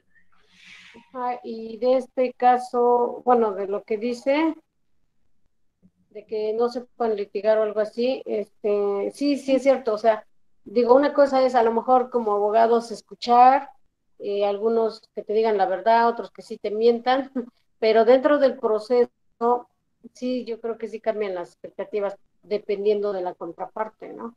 En efecto, porque también, eso también he de decir lo siguiente, también a veces el cliente cuando llega contigo te plantea un escenario y te enseña documentos. Entonces, ¿qué sucede? Bueno, pues le voy a creer a mi cliente. Pero ya cuando te vas a procedimiento, a lo mejor la otra parte también tiene otro tipo de documentos y entonces ya te hace temblar en lo que tú le dijiste a tu cliente en un principio. A ver, aquí pasa algo raro, ¿no? Es decir, a lo mejor mi cliente me enseñó una escritura del año 1960. Entonces, ¿tú qué dices como abogado? No, pues sí le pertenece el terreno a él, ¿no? Supongamos que es un terreno que se vendió a 2 dueños y tu cliente te enseña una escritura de 1960 y dices, pues sí le pertenece a él. Vamos a pelear, y tú le dices a tu cliente, pues sí le voy a ganar. Pero ya en juicio, ¿qué tal si la otra parte te saca una escritura de 1940, 20 años antes a la tuya? ¿Qué es lo que sucede? Pues ahí, como dirían, primero en tiempo, primero en derecho. Y si tu cliente nunca te dijo que íbamos a competir contra eso, pues prácticamente eso te cambia la perspectiva. ¿Por qué? Porque en este momento, pues esa escritura va a valer más que la que tú llevas. Y a lo mejor si tú al cliente le dijiste, yo le aseguro su juicio, cuando ya vas adentro del procedimiento, dices, oiga, usted no me dijo que íbamos a pelear en contra de esto, ¿no? Y a veces, lejos de poder ganarlo, pues obviamente llevas la de perder, pero eso también depende dentro del procedimiento, porque a veces los clientes también te dicen así. Pero, por ejemplo, en el ejemplo que yo les digo, si te sacan otra escritura con mayor antigüedad, pues ¿qué vas a hacer? Pues no tienes prácticamente mucho que hacer en ese sentido. ¿Sí me voy explicando, chicos? Sí. Estás perdido. Entonces, depende mucho de las circunstancias de cómo se vayan dando. Pero bueno, se dan cuenta por qué es importante que para poder generar un argumento tengas un método de estudio muy amplio. No solamente es leer la ley, sino es ampliar el conocimiento con varias situaciones. Ahorita porque les puse la jurisprudencia, pero si quisiéramos ser más exhaustivos, nos vamos a los tratados internacionales y vemos qué pasa con la presunción de inocencia también. Y eso amplía el tratado. Dígame. Yo tengo una duda con eso de internacional, porque sabía de la jurisprudencia, la tesis, pero digo, eso de que acaba de mencionar, también es en cualquier estado. Yo pensaba que eran entre países nada más, pero... Tratados internacionales de derechos humanos. Te sigo escuchando, Marcela. Sí, esa es mi duda nada más, profe. No logré entender entonces tu duda. Ajá, que el de los tratados internacionales también implica poder en todos los casos estatales. Sí, en todos los casos. Los tratados internacionales los puedes argumentar en un asunto municipal, en un asunto estatal o en un asunto federal. O sea que tú buscas jurisprudencia, buscas tesis y ya para ampliar más el conocimiento y estar más seguro, ya te vas a tratados internacionales. Pues en algunos casos, cuando es necesario, lo aplicas. Cuando no es necesario y simplemente consideras que con lo que viene la jurisprudencia, con eso basta, pues está bien. Pero a veces, pues es mejor como que amarrar con más cosas, amarrar con más leyes para poder generar un argumento más sólido. Ajá, a eso me refería. Gracias, profe. ¿Listo? Bien, ahora vamos a ver el otro caso. Ahorita ya vimos este del gobernador. Ahora vamos con otro que les decía, este es de reciente creación, y vamos a ver para que se den una idea cómo sucede. Ahorita ya les hice estas dos jurisprudencias, prueba ilícita, presunción de inocencia. Y vamos a ver con este otro asunto, que de alguna forma también es reciente, de jóvenes, ¿no? Y cómo es que estas historias también presentan de alguna forma ciertas debilidades de manera procedimental, y ahorita les voy a platicar cómo nosotros podemos entrar en esas dudas o esos vacíos existenciales para poder tener una mejor defensa o bien para poder inculpar al presunto culpable de manera directa. Pero vamos con esos casos prácticos, ¿de acuerdo? Esta es una chica muy conocida en redes sociales que hizo su denuncia de abuso sexual. Y que hoy en día también como que se está viendo un escenario de que probablemente la chica haya sido en realidad utilizada por un partido político, o bien que la chica en realidad esté usando esta noticia como una especie de marketing, porque han surgido nueva información durante este caso y se ha puesto en duda el dicho de esta chica. Pero ahorita no nos vamos a ir sobre esas notas, vamos a ir directamente sobre lo que dice la chica y la narrativa. Les voy a pedir que por favor pongan mucha atención porque hay algunos huecos dentro de lo que ella narra en donde vamos a poder entrar con los criterios para poner en duda, ya sea, si te toca defender, cómo analizar esos testimonios para poder, en este caso, defender a tu cliente. ¿De acuerdo? Lo revisamos y regreso.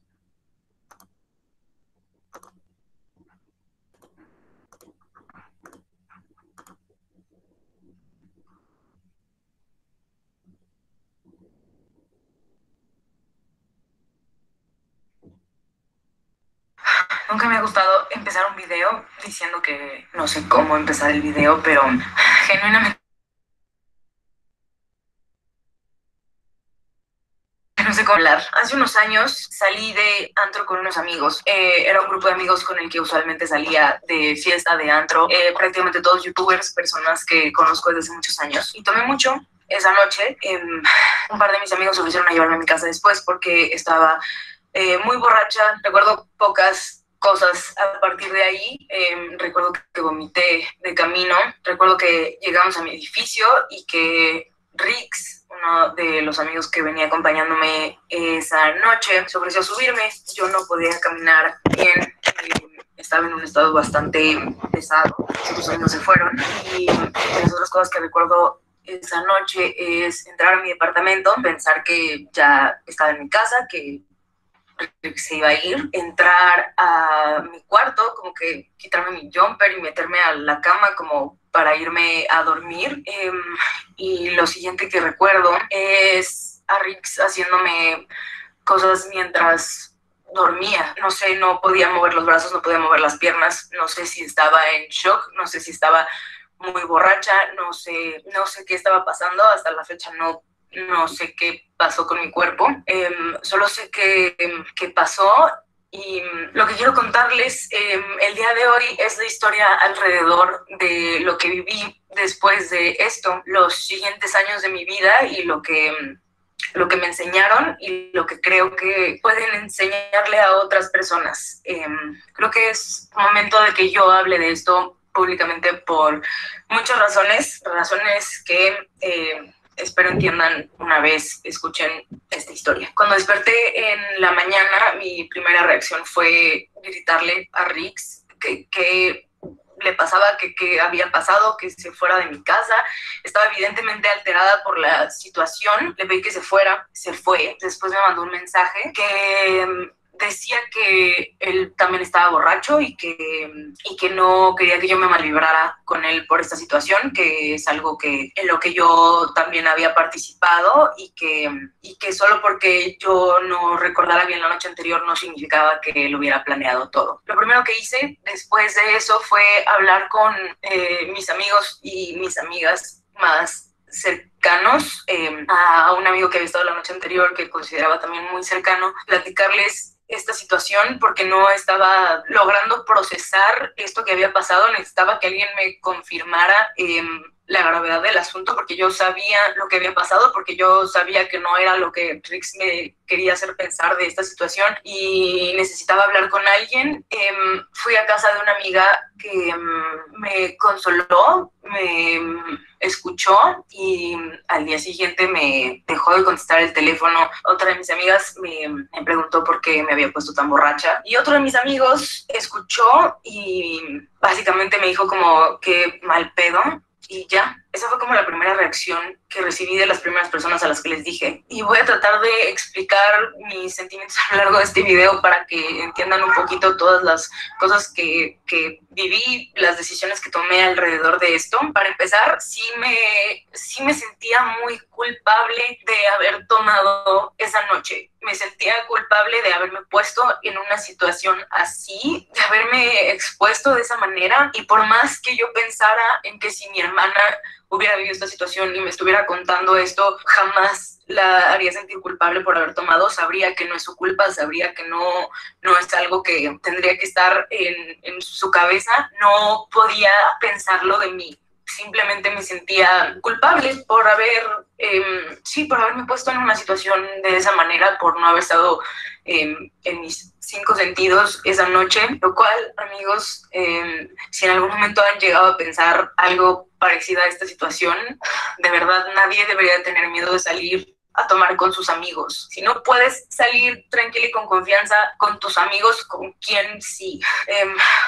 Me estoy desviando y no me quiero desviar. Probablemente pase mucho a lo largo de este video, voy a tratar de contar la historia en orden. El punto es que ese comentario me hizo sentir que lo que pensaba, que mi culpabilidad se elevara, que sintiera que era en parte mi culpa, que sintiera que no tenía armas para hablar de esto desde una posición de alguien que sufrió algo, no sé, obviamente la posición de mis otros amigos como de ignorar este tema o como de entenderlo y bloquearlo, me afectó también porque me hizo pensar que no era tan importante, que estuvo mal, pero que no tenía el peso que yo le estaba dando emocionalmente en ese momento. Una de mis amigas en ese momento incluso hizo un chiste al respecto, como burlándose de la situación, y mi amigo, si bien reconoció que había sido algo grave, que había sido un problema, pues definitivamente es algo que escuchó y decidió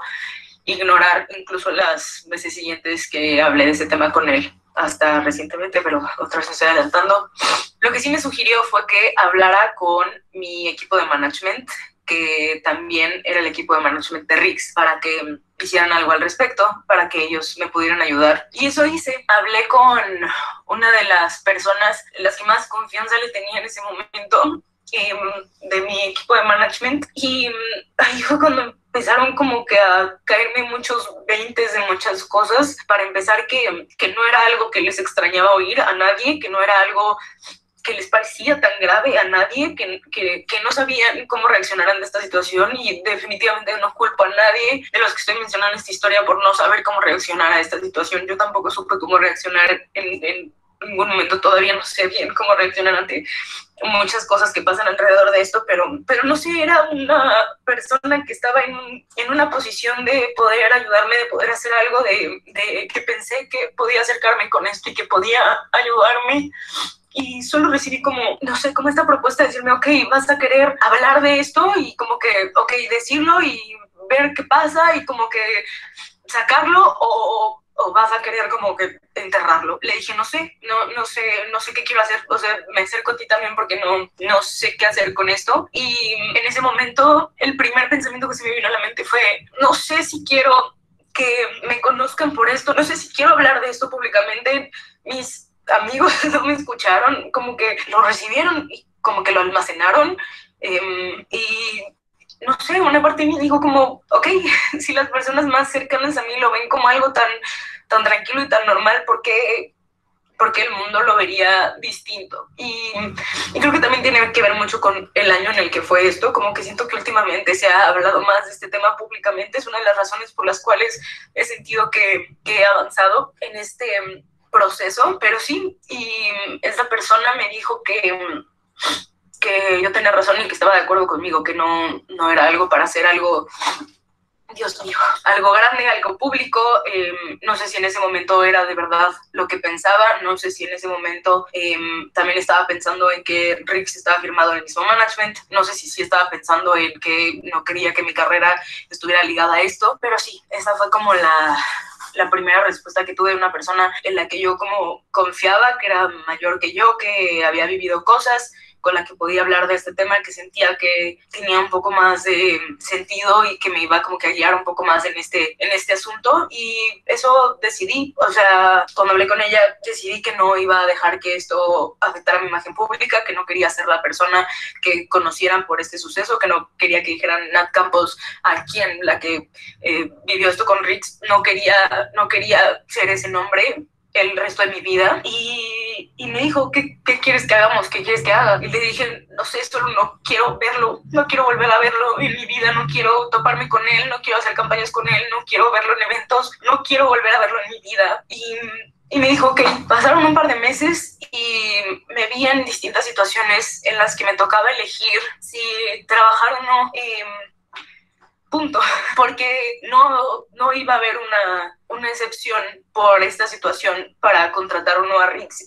Rix en ese momento también tenía muchos más seguidores que yo, ganaba mucho más que yo, y salía en campañas en las que nos buscaban en común y literalmente me las presentaban así, me las presentaban como de que esta campaña, está Rix, ¿quieres o no quieres estar? Empecé diciendo no quiero estar, empecé rechazando cosas, y esta misma persona que sabía de esto de mi management empezó a hablar conmigo como de no puedes rechazar cosas de trabajo, no puedes afectarte tú, no puedes no estar ganando dinero, no estar avanzando en esto por él, como que no le estás haciendo nada a él, solo te estás afectando tú. Y entonces fue cuando empecé a analizar mis opciones, como que mis verdaderas opciones. Hablé con las personas de mi management sobre esto. Mis amigos definitivamente no estaban viendo esta situación como lo que yo sentía que era lo que era, y me daba mucha pena decirle a mi familia, me daba mucha pena decirle a mi hermano, me daba mucha pena decirle a mis papás, y me daba mucha pena decirle a mis abuelos. Es algo que me hacía sentir muy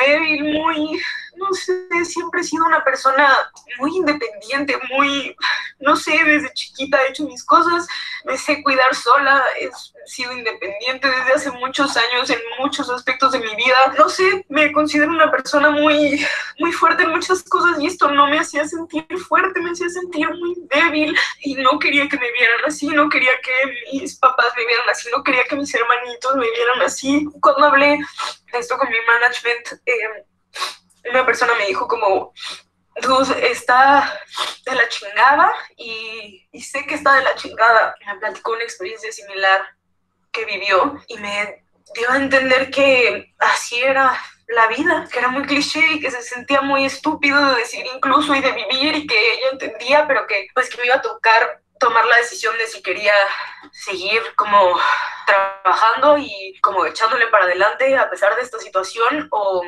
qué, o sea, como que mi otra opción era gritarlo a los cuatro vientos, y definitivamente no estaba lista para eso en muchas cosas, principalmente por mi familia, pero también porque sentí como que tanto rechazo, me daba mucho miedo quedarme sin amigos, me daba mucho miedo quedarme sola. Yo que lo digo suena estúpido, pero no tienen idea de las cosas que sentía cuando empecé a aceptar campañas para no verme afectada monetariamente, para no verme afectada laboralmente, en las que estaba él, y en las que todos, incluso personas que sabían, estaban comiendo con él en el comedor, y yo tenía que estar encerrada sola en un camper. Como que me sentía muy, muy sola, y que a nadie le importaba eso, como que a nadie le importaba lo que había pasado.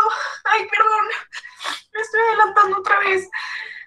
El punto es que decidí enterrarlo, decidí que si otras personas pueden, yo también podía, decidí que no quería estar atada a esto el resto de mi vida, decidí que no quería verme así enfrente de mi familia, decidí que no iba a poner a mis amigos a elegir en esta situación, porque sentía que sabía lo que iba a pasar y no quería sentirme así. Me sentía más sola que nunca antes en mi vida. Y yo sé que muchos de ustedes tal vez piensan como, no sé, tienes seguidores que te quieren y que ven lo que haces y que comentan esto, pero de verdad a un nivel como muy personal, las personas más importantes en mi círculo me juzgaron y me vieron como que no era algo importante, y me hizo sentir muy estúpida, y me hizo sentir muy estúpidamente culpable de haberme puesto en una situación así.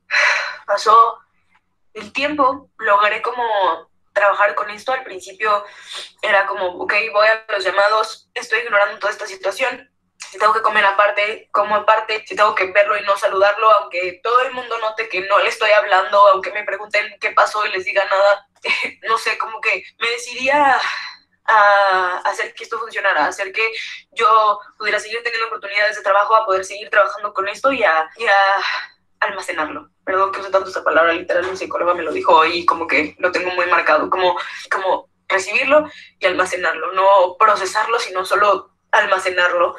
Y lo logré mucho tiempo. De hecho, hice muchas campañas con él, incluso tuvimos que hacer un par de viajes por distintas razones de trabajo, y logré convivirlo, logré vivirlo más tranquilamente de lo que pensé, siempre tratando de que mi agencia de management me ayudara a hacérmelo un poco más tranquilo, a pedirles que por favor no lo pusieran en cosas mías, a todavía si había fiestas o algunas cosas que yo pudiera evitar y que no fueran trabajo, que no fueran cosas que necesitaban de mi presencia, rechazar todas esas cosas. No lo quería ver si no era necesario, no lo quería ver si no era trabajo, y así empezaron a pasar las cosas, a pasar los meses, y es algo que me afectaba, pero que sentí que podía hacer, sobre todo porque era un tema delicado cuando se hablaba con mis amigos. Esto mismo que les decía, como de que alguien iba a venir a mi casa y estaba con Rick Santos y sentía que si se alargaba el tiempo con él ya no podía venir. Listo. Vamos a esta perspectiva, chicos. No lo vamos a terminar de ver, obviamente es un video muy largo, pero ¿qué sensación les causa ver este testimonio, chicos? ¿Qué sensación les causa ver este testimonio?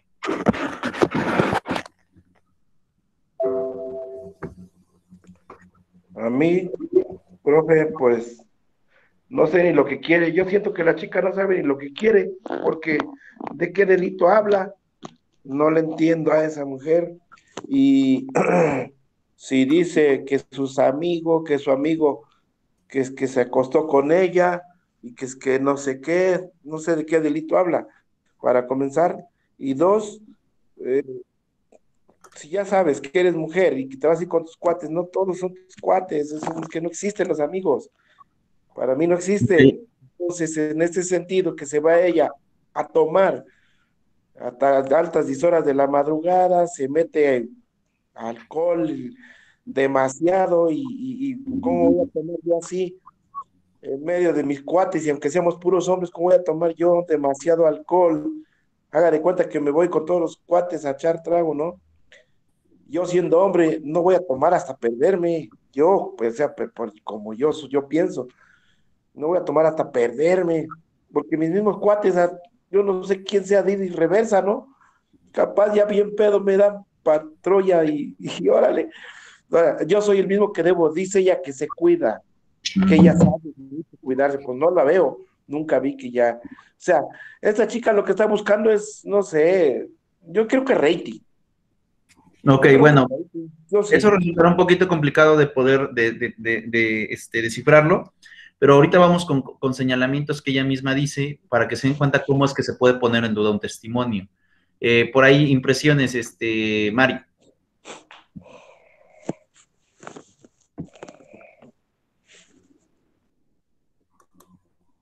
Mari. Pues sí, profe, yo digo como mujer y como madre, digo, pues sí, ambos tuvieron algo de culpa, aunque más, pues sí, el hombre por abusar, ¿no? Por abusar del sentido en que ella, digo, para lo que hizo, él no estaba tan borracho, porque un borracho, pues sí, honestamente, ni se puede ni parar. Y sí, bueno, como mujer, pues sí sientes igual coraje, porque dices la impotencia de no poder hacer nada. Y desafortunadamente sí, en esta vida, pues ya todo lo toman como normal, como si algo pasara. Sin embargo, sí es polémico y es controversial porque no sabes para dónde. Ejemplo, yo fui a una reunión, estuve en un cumpleaños de una amiga, esa amiga llevó muchas amigas que yo ni conocía, y una de 50 años estaba bien tomadísima, pidió un Uber, le echamos la mano entre las muchachas, yo sin conocer, le hablé al Uber, y en el Uber nos marca y nos dice que no se la va a llevar, porque esta mujer pues se había bajado los pantalones ahí, y él dijo, buen plan, yo no quiero que me acusen a rato de algo que yo no hice, por favor, bájenla de mi coche. Un compañero la bajó y yo le di un té y ahí la cuidamos. Al momento me molesté porque dije, sí, fue totalmente su culpa, si no sabe tomar, ¿para qué toma? Pero ya pensando bien como mujer, dices, bueno, si a mí me llegara a pasar, pues sí me gustaría que alguien me ayude, ¿no? Que alguien me apoye. Y pues sí es como que controversial este tema de esta chica, y pues siento que sí fue un poco, pues más abuso de parte del muchacho. Ok. Importante. Aquí en los comentarios de este video, que es público, ustedes lo pueden revisar, se van a dar cuenta que muchos literalmente dicen cárcel, ¿no? Debe estar en la cárcel ya. Muchos incluso en los comentarios dicen sin juicio que se vaya a la cárcel, ¿no? Lo cual atentaría contra todas las reglas del debido proceso y demás. Pero al final de cuentas quiero que me digan lo siguiente, para que se den cuenta cómo ella dentro del testimonio también se contradice. Bueno, yo les pregunto, chicos, ella dice que pues, llegó tomada, quedaron en su departamento y dice, me estaba haciendo cosas. Pero al día siguiente nos despertamos y realmente no sé qué pasó. Solo estábamos los dos desnudos, ¿no? Y yo le pregunté a este sujeto qué sucedió y no me supo contestar, pero yo tampoco recuerdo qué sucedió. Entonces, cuando tú escuchas un testimonio de esta naturaleza, y sobre todo si vas a juicio oral, ¿qué es lo que dices? Ok, primero, ¿te acuerdas o no te acuerdas? Y dos, ¿fue abuso sexual? Es decir, solamente llegó a los tocamientos, o bien fue violación. Porque de acuerdo a lo que ella narra, no se sabe con claridad si fue abuso, si fue violación, si realmente pasó o no pasó. Porque ella misma dice, no recuerdo en realidad qué sucedió. Solo recuerdo que amanecimos los dos. Ok, pudieron haber amanecido. Y si no pasó ninguno de estos dos razonamientos. Es decir, no fue ni abuso y no fue violación. Se dan cuenta en este tipo de testimonios por qué la presunción de inocencia, tal y como está decretada en el artículo 20, apartado B de la Constitución, es necesaria aplicarla. Pues sí. Porque ella misma lo dice así. Es decir, no sé qué sucedió, dice. Y también dice, no aclara si fue violación, es decir, hubo penetración. De acuerdo al Código Penal, ustedes recordarán que el Código Penal establece que la penetración puede ser vía anal, vocal o vaginal. Así lo dice el Código, el Código Penal, pero tampoco lo dice ella. No aclara con exactitud qué fue, si fue abuso sexual, si fue violación o bien sucedió o no sucedió, porque ella lo misma lo pone en duda dentro de la narración. Ahora, seguramente habrá cosas muy distintas entre lo que narra en el video y lo que está en la declaración, en este caso, donde se realiza la denuncia en materia penal. Seguramente habrá cosas distintas.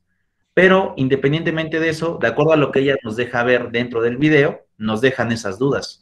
No nos deja claro qué tipo penal es decir, qué delito es, y tampoco nos deja claro si realmente se acuerda lo que sucedió para poder afirmarlo, o en base a su apreciación o miedo de lo que sucedió, hace la denuncia. Que eso también tendría en duda si se cometió o no se cometió el delito. Dime, Josué. Estaba borracha, no se dio cuenta, ni sabe, ni nada, ni en cuenta, o sea, no le creo yo. Entonces, esto es importante. Ahora, dentro de la narrativa de la chica, pueden ser las dos vertientes, como sí pudo haber pasado, como no pudo haber pasado. Pero eso ya se tendrá que determinar en juicio. Eso se tendrá que determinar en juicio. Sin embargo, a lo que voy y de la manera siguiente. Mucha gente manifestó su desacuerdo en que la gente empezó a defender a este sujeto. Sin embargo, no es que lo defendamos, es que de acuerdo a la ley le corresponde la presunción de inocencia.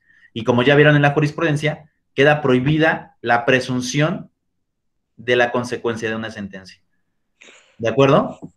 Pues sí, es inocente el muchacho, a lo mejor ni siquiera le hizo nada, ni siquiera, a lo mejor ahí se quedó y vigilando que no se fuera a ahogar con el alcohol y ahora ya le resultaron contraproducentes las cosas.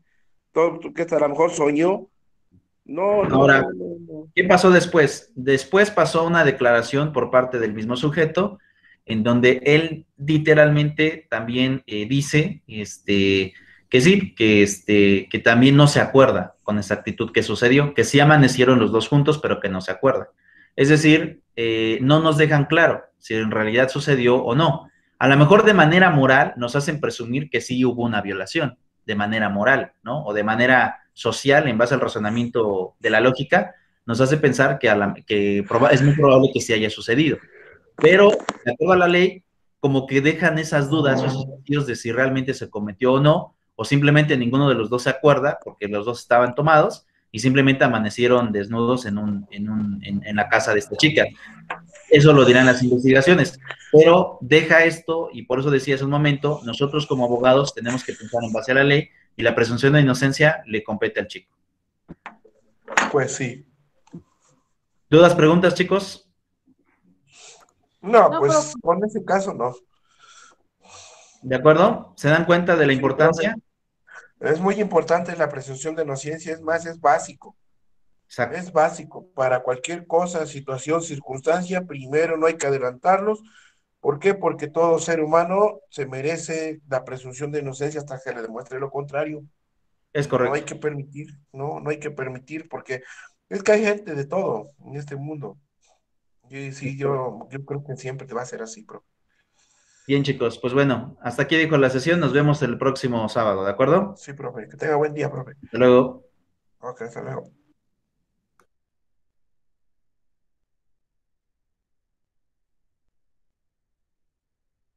Hasta luego, profe.